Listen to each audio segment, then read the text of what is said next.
Freud desperately wanted to see Egyptian pyramids, but he was so terrified of death, they're phenomenally wrong. They only study sick people. There are other kinds of dreams which could be giving you access to other aspects of life. If you become meditative, dreams will disappear. Psychologists don't believe this.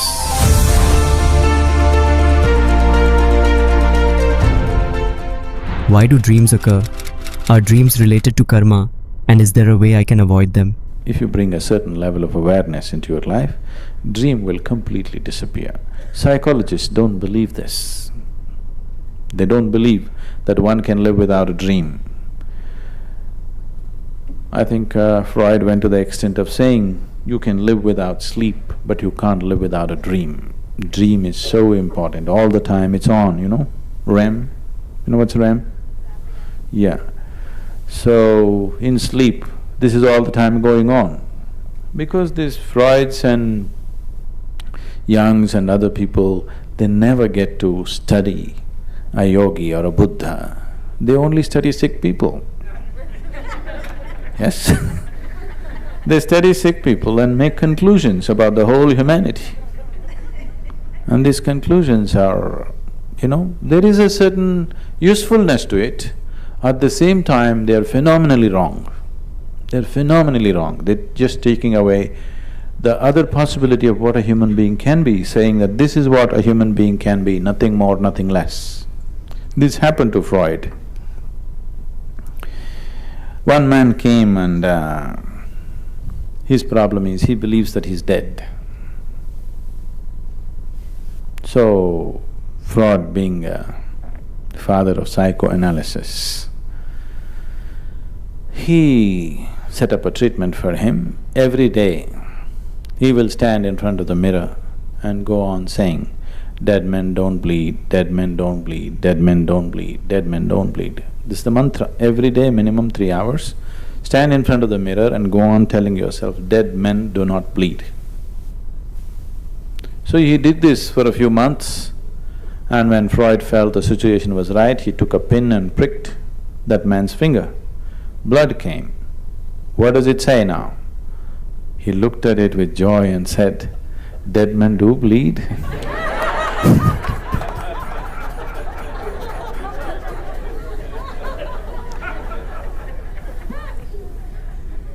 And Freud himself was so terrified of death. Do you know this? He was so terrified of death. It was his dream to see the Egyptian pyramids. Freud desperately wanted to see Egyptian pyramids. But he was so terrified of death, all his life he could never muster enough courage to go there. And this man makes the ultimate statement about humanity, okay? There is value to his study. I'm not trying to dismiss everything, but they should not make ultimate statements about humanity. That's only one face of humanity. Insanity is just one face of humanity. Compulsiveness is just one face of humanity. That's not everything. There is a way of raising beyond all those things. If only Freud has a subject who could, suppose he found a yogi and studied him, then all his conclusions would have been very, very different. I will not go into the whole gamut of what dreams are. Actually, there are 4 types of dreams. One can have 4 different types of dreams. 90% of the dreams that people have are simply unfulfilled desires. Just unfulfilled desires trying to find expression when you're in sleep. If people don't dream, a lot of them would be much more frustrated than they are right now, because dreams sort of satisfy their desiring process.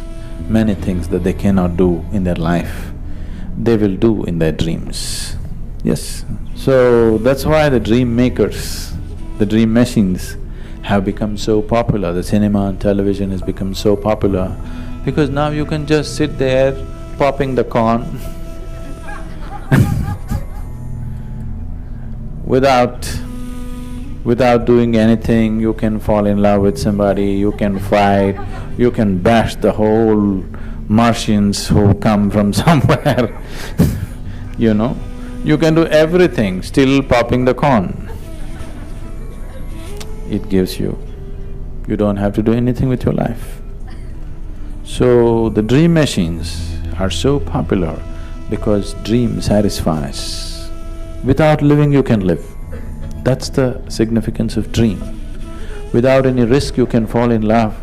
Without any risk, you can fall out. If you do it in your life, all these things will cost. It'll cost life, you know. But in the cinema, 3 hours you can fall in love and fall out. You can fight, have battles and works and come out without a scratch on your body. It's, it gives you a free experience of life, but it's not life. There's a very big difference. So dreams are also just like that.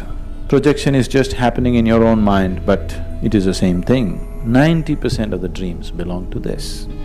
But there are other kinds of dreams which could be giving you access to other aspects of life, which are rare. If I talk about it, you may start imagining everything about every little dream that you have, which is dangerous.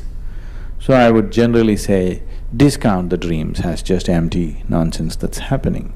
If some dream is of a certain significance, anyway it'll manifest in a much more powerful way than just being a dream that you saw and you forgot. It'll anyway find much bigger manifestation instead of trying to read meanings into dreams, because once you enter that space, your imagination you can't control, it'll just fly off. Everything, every corner you will start seeing spirits and this and that and works. Anybody you see and you little attracted, you think, oh, I know them from their past life and this is happening to all the new age people. Every day on the street they're meeting their past life connections and all this, because you have no brakes on your imagination. Once you set it forth, it will just run. It'll simply run. So, it's best to be skeptical and say, okay, all this is just nonsense. If something is beyond the nonsense, it will anyway pursue you, it won't leave you. So, how to stop them? Why, make them nice. Can't you produce good movies? Free cinema. Why don't you enjoy it? But if you want to stop it, don't try to stop it. If you become meditative, dreams will disappear. Today also these things are going, we never usually subject ourselves to these things, but this happened a few years ago.